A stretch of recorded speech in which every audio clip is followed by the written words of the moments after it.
Bright Horizons parenting podcast just for ages 0 to 8. Get the advice you need from our own early childhood experts, Rachel Robertson and Claire Goss, and make the most out of every chance to teach, play, and love. As the summer approaches, parents are faced with a dilemma. Should their children engage in summer fun, or should they be preparing for the next school year? And especially now, the pressure for extra support, think tutoring sessions, workbooks, and flashcards is at an all-time high. But Rachel and Claire are here to assure you, you don't have to choose between summer adventure and learning support. Your kids can be outside with their friends, having a blast and learning.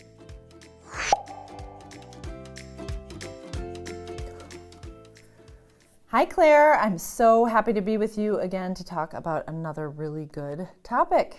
Yeah, we're here today to talk about a seasonal topic. It's getting to be nice out again in most of the country, which means spending more time outside. And it was a really tough winter for a lot of reasons.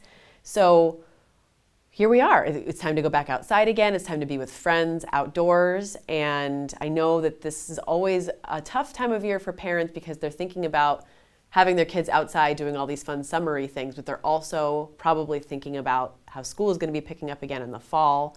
They're wondering about learning loss after a couple tough years of the pandemic. They're wondering, is my child going to be ready for school in the fall? And they might be thinking about things like, do I need to hire a tutor? Do I need to be doing workbooks and flashcards? And these things are all being marketed to parents very heavily this time of year. You don't want to worry about your child falling behind or not being ready. Right. So that's what we're going to talk about today. Yeah, and I think you said it so well in recognizing that people are extra worried about it right now because they are worried about did they lose opportunities for learning? They're behind. But I would challenge people to think about that differently. Think about that learning was disrupted, but it's not lost. So you don't have to make a choice. You can have your kids outside with their friends, being playful, and they are learning and growing cognitively at the same time. So it is a perennial topic to talk about how you don't have to spend the summer inside, making sure there's no learning loss, that you can be outside playing, having tons of fun, and still be working on your cognitive development at the very same time. So one of the things, I love this topic because it's really important to me. I started my career in camping programs, being outside all the time and supporting children's learning and development through that. But I also know through all my work in early childhood that all development is linked. So when babies are developing and they're finding their hand, they're also developing socially, emotionally, cognitively at the same time, even though that's a big physical development milestone. So a good example of how to think about cognitive development and physical development at the same time is thinking like a big body play game, like Simon Says. So Simon is telling you to do something. You have to be really cognitively flexible, which is an important skill, and it takes a lot of work to be able to differentiate between what Simon says and what Simon doesn't say. And then you also have a ton of coordination going on. You are listening to directions, you're stopping and starting, impulse control. All of these things are both physical development and cognitive development. And when you're developing them at the same time, they're stronger. Yes, so that is something that I think surprises people about child development is that brain architecture is being built all the time. So when we think about our little babies, and we think a lot about their physical development, right? Because we're excited for them to eventually learn to walk. This is something that we look forward to as parents. So we encourage them, we put them on their tummies for tummy time so that they'll learn to crawl. And then we put something just out of their reach so that they'll start scooting. And then we hold on to their fingers as they really carefully take those wobbly first steps. And then eventually they start walking on their own. They start running and jumping. But it's not like the physical development just kind of trails off. Right. It's always happening. That physical development is helping your brain grow, and your brain growing is helping the physical development. It's all happening at the same time. And it's really important to think about how those two are linked. And that's why it's important to not just have your child sitting all summer in a chair at the table with the flashcards and the tablet, right? Because we need that part of their brain lighting up all the time. Yeah, I think this stuff is so interesting. when I'm with little kids, I'm always assessing and paying attention to their gross motor development and fine motor development. And that's certainly because I know what to look for, but even things like being able to walk on their tiptoes or going from jumping to hopping or even blinking to winking, all of that is physical development that is indicative of a lot of cognitive development that's happening in a coordinated way. So the other thing I like to think about physical play, so games are great and being outside is great, but you really do want that big body physical movement play because you're demanding a lot of your brain in a really good way. And if you're an adult and you're thinking about a time you played sports or you were in a really stringent exercise routine, it demands a lot of your brain to be doing that. And so when kids are developing and their brains are developing and their bodies are developing, this is that demand on their cognition is helping them with memory and executive function, which is a whole collection of skills that's really important. Things like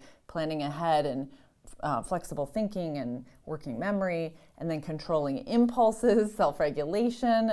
I was talking about that with the Simon Says example, but that's really important. All kinds of physical play. And then communication and negotiation skills if they're playing with others.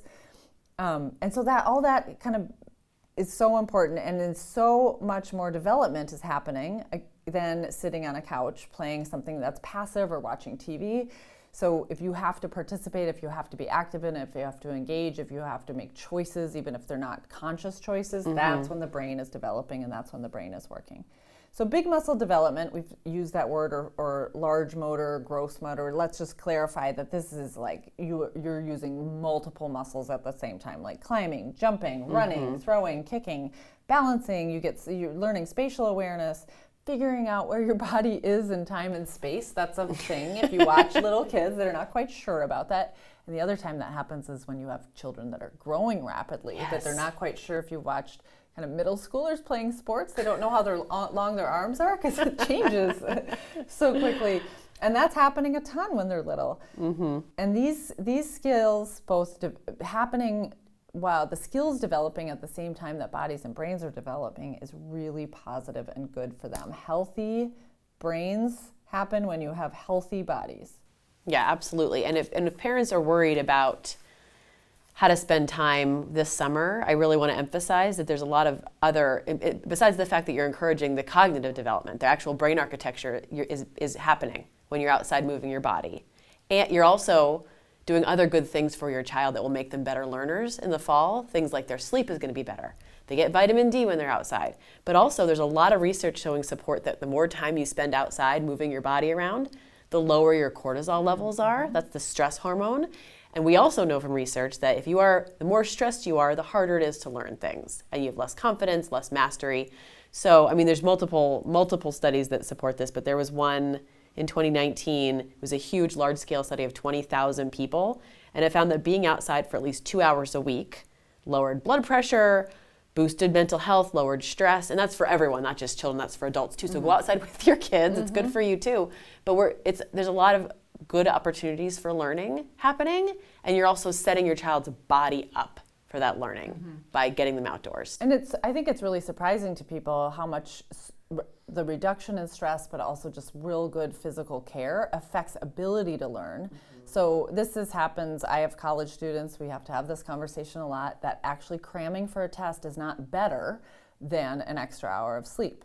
And that's the same thing that can be said for anything. If you're happy, if you're healthy, if your brain is active, you're going to be able to learn better. If you're not stressed, you're going to be able to learn better. So it is all, they are, not even whether, it's not a choice. They are learning cognitively and developing cognitively while they're playing physically, but they're also set up for more success when they might be just learning something more academic versus also doing the physical activity. Yeah, I think we've really boxed ourselves in as a society into thinking like this is what learning is. Learning is math facts. Learning is reading worksheets and things. It's not true for young kids especially. It's not true for us as adults either, but for young kids, I know we both feel really passionately about this.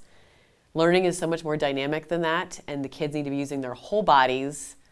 And we know that they're learning all the time, they're curious all the time, and being outdoors is just another opportunity. So let's say, okay, we're going to the playground.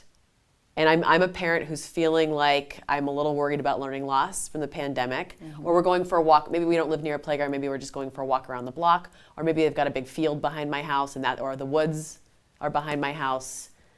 What am I doing with my kid to help them become a learner in those moments? Yeah, so there's so many things you can be doing to integrate. Again, if you want to go beyond with just the playing itself and just the physical movement. So depending on what they're learning, so if we think about early childhood, which is where we spend most of our time, maybe you want to think about comparing and contrasting. That's a very important mathematical kind of STEM-oriented concept that kids are starting to be able to do in that preschool age. So look at trees. What's the difference between these trees? How can we tell the difference? Let's look at, would it be the bark? What do you think? Get them processing that. There's a little science in there, investigation going on in there. You can do a shape hunt. Maybe you're out walking around town doing errands and you're looking for, let's find all the triangles. Or what's bigger? What do we see that's bigger or smaller? All sorts of math and science stuff can be happening. You can decode messages if they're just starting to look for letters or messages, or being able to do early reading. You can practice that as you're going around town looking for signs, giving them maybe you do some sort of scavenger hunt and they get to create a map, or they follow the directions on a map. Following multiple step directions is very good for working memory because they have to hold ideas in their head more than one at a time. Should be always, of course, careful about how much expectation we're giving them when we're doing this, because we want it to be joyful and playful and fun, and to meet them right where they are, kind of build their skills a little bit. But we don't want kids to feel like there's a failure opportunity while they're outside and playing, or inside, whatever. They can be inside doing big body play too, but this is supposed to be real open-ended experiential play. And to what you said, like, learning happens when we can get our hands on stuff and we can experience it. Learning isn't about just what's getting poured into your head. It's how you're participating with it. So there's lots of things you can do on the playground. You can be going up and down. You can use a lot of mathematical words. There's a lot of social emotional skill development with kids at the playground, negotiating, taking turns, a little risk taking, really healthy, not hazardous risk taking, but risk taking that's healthy to see, what am I capable of? What can I do here? And building identity, confidence, all sorts of things that transfer to all types of learning. I'm so glad that you used the word joy too. I really want to emphasize that. We want being outside to be joyful. That's how you have a teenager who's willing to take a walk with you. Occasionally, that's how you end up with an adult who gets up from their desk and takes that brisk walk outside when they need to clear their head. These are all lifetime habits. Remember, we're in it for the long game here with these kids. So you're teaching them good habits now. You're also teaching them the joy that is moving their body and being a healthy person. Not to mention, I think they need a lot of breaks from screens after the last 2 years. Personally, at least that's the case in my house with my kids. It's been a rough couple of years. There's been a lot of screen-directed school. So now every opportunity I get, it's go outside, go outside, go outside. Go outside and play. That is good. And you're not sacrificing as a parent. Your kids are getting what they need. And we really should be thinking about, learning was disrupted, but we haven't lost it. And kids have lots of opportunities with the support and the opportunities to gain those skills that they didn't get during the pandemic. They gained other skills during the pandemic, That's right. But we can sure help them kind of become whole. And a great way to do it is making sure they're joyful and happy and having a lot of fun as they learn. When you're outside moving your body, you're doing a lot of good things for your brain. So this summer, encourage your kids to go out and play. Not only will they come across in-the-moment learning opportunities, but they'll build healthy habits to last a lifetime. For more ways to encourage joyful learning, check out our family resources at brighthorizons.com. Thanks for listening. Subscribe to us.